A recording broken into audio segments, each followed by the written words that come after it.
ఉమాసహిత మహేశ్వరుని దివ్య చరణారవిందములకు శతసహస్రకోటి ప్రణామములు సమర్పిస్తూ పరమ పావనమై పుణ్యమైనటువంటిది ఈశ్వర విశ్వరూపం.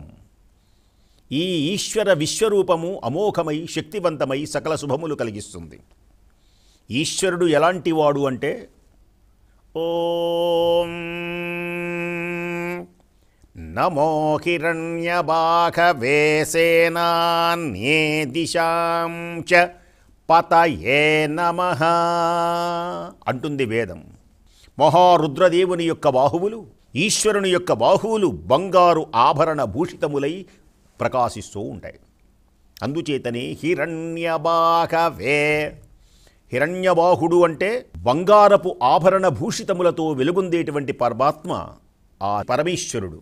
సుందరములు ఆ బాహువులు, సౌఖ్యప్రదములు ఆ బాహువులు.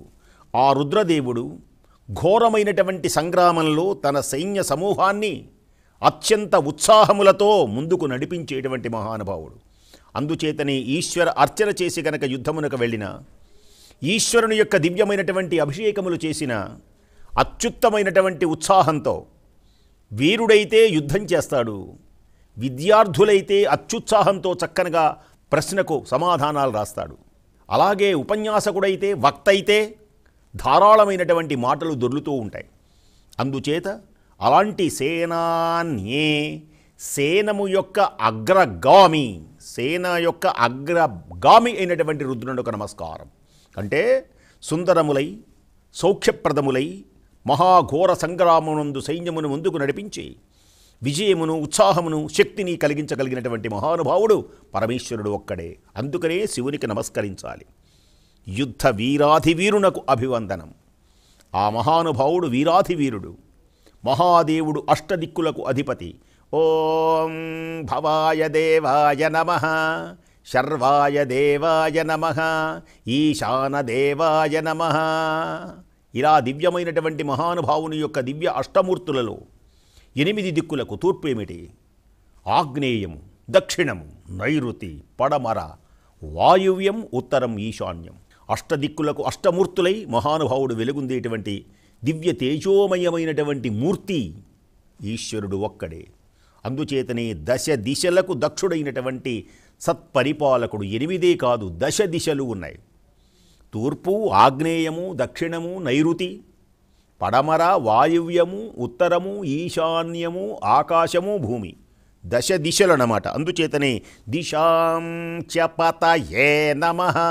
మహానుభావుడు హిరణ్యమైనటువంటి బంగారపు ఆభరణములతో, భూషితములతో, ఆభరణ భూషితుడై వెలుగుందేటువంటి బాహువులతో ప్రకాశించేటువంటి ఈశ్వరునికి నమస్కారం. అంతేకాదు, యుద్ధభూమిలో శక్తితో, ఉత్సాహంతో బహోన్నతమైనటువంటి విజయములు కలిగించేటువంటి హే ఈశ్వర, ఓ శంకర, నీకు నమస్కారం. అంతేకాదు, అష్టదిక్కులే కాదు, దిశాం చ పతయే నమః. దిశలు, 10 దిశలు అంటారు. 10 దిశలలో సత్పరిపాలకుడైనటువంటి వ్యక్తి, ఈ లోకములన్నిటినీ పరిపాలకుడు ఎవడు అంటే శివుడు ఒక్కడే. భూతాధారుడవై, మహానుభావుడు ఎలాంటి వాడు అంటే భూతాధారుడవై,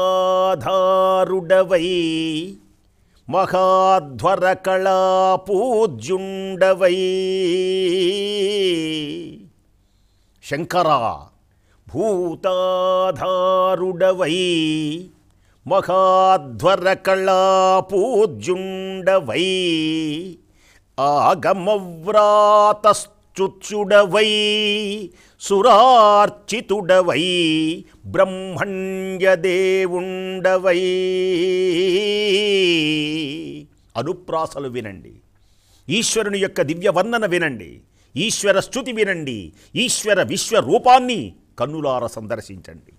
భూతాధారుడవై, మహాధ్వర కళా పూజ్యుండవై, ఆగమవ్రాతస్తుచ్యుడవై, సురార్చితుడవై, బ్రహ్మణ్యదేవుండవై, సర్వతస్మార్తశుభక్రియాధిపతివై, శాంతాంతరంగోజ్వల జ్యోతిరూపుడవై వెలుగొందు నిను సంస్తోత్రం బొనర్చెదన్ శిఖాగా.